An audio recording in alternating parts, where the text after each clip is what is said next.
Each year on the second day of Rosh Hashanah, we open to the story of the binding of Isaac, Akedat Yitzchak.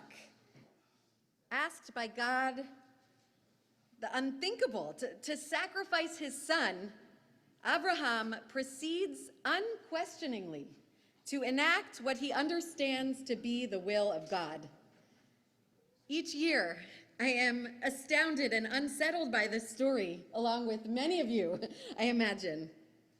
This is the text that our rabbis chose to be read on Rosh Hashanah, this day in which we reestablish our relationship to God. I want to suggest that the Akedah is read on Rosh Hashanah as a cautionary tale. Abraham makes the tragic mistake of choosing to follow God at the expense of his family. And he destroys his relationship with his wife and his son in the process. In our own lives, in our own families, this does not have to be the case. The first mention of love in the Torah is in the shocking opening line of Genesis 22, "Take your son, your only one whom you love, Isaac, and go forth to the land of Moriah and offer him up as a burnt offering on one of the mountains that I will point out to you." The first person recorded in the Torah as loving is Abraham, in his love for his son, Isaac. And God asks him to sacrifice Isaac, and Abraham jumps to it. He wakes up at first light and sets off to the mountain. Noting this, Wendy Zierler, a professor of modern Jewish literature, writes that this test appears to be about Abraham's need to declare the priority of his love for God over his love for his son. For Abraham, at this moment, it's a zero-sum game between commitment to family and commitment to God. By the end of the story, commitment to God has won out, and at great cost. At first, Abraham and Yitzchak walk to Mount Moriah in a spirit of togetherness. Vayelchu shnehem yachdav, the Torah says. At the end of the story, Abraham walks from the mountain with his servants. Isaac is nowhere to be found. In fact, Abraham and Yitzchak will never again appear together in the text of the Torah, not even when burying Sarah. Abraham's relationship with Isaac is not the only one that is shattered on the mountain. After the Akedah, Abraham decides to dwell in Beersheba, while Sarah lives out her last days in Hebron. On the mountain, God promised continuity. He promised that Abraham would be the father of a great nation. However, this continuity comes at the expense of his relationships with his family. In Professor Zierler's words, while the Akedah remains a powerful text about dedication and awe, about the role of fear and trembling in religious life, and the sometimes violent nature of religious energies, it seems to fail as a recipe for passing religious convictions to living children whom we love.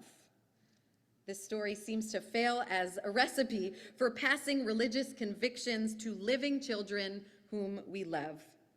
For those of us who want to live and love God with our loved ones, another theological model needs to be uncovered. Abraham's spiritual model of detachment, of obedience to God, may be the more obvious one in this story, but if we look, we can find the echoes of a model set out by Sarah as well. The first mention of love in the Torah is here in chapter 22 in the story of the Akedah, and the second mention of love is a couple chapters later in chapter 24, after Sarah's death. When Isaac meets his future partner, Rebekah, he brings her into the tent of his mother, Sarah. And he loved her, the Torah reads. And Isaac was consoled after his mother's death. When Isaac is setting out to create his own family, it is the legacy of his mother Sarah, not Abraham, that is invoked. He calls on Sarah's legacy of love for him. The Akedah model of religiosity values sacrifice, submission, reverence, seeking a transcendent God away from everyday life, high on a mountaintop.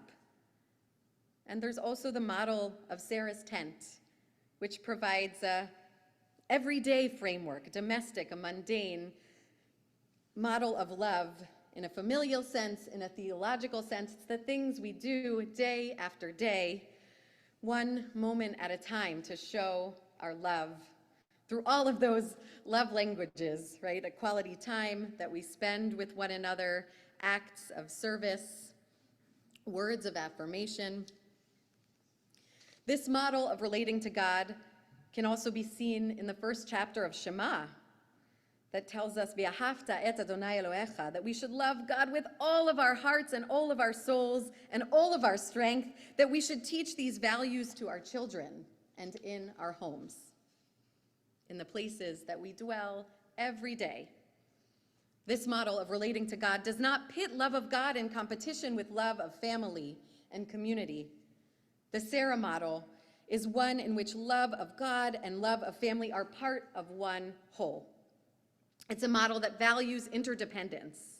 We are who we are because of our bonds with those dear to us. Reading the story of the Akedah on Rosh Hashanah reminds us that true devotion to Torah and mitzvot, walking with God, should only enhance and strengthen our relationships with our loved ones and our family. May our commitment to loving God and loving the human beings in our life always go hand in hand. Shana Tova. So we're going to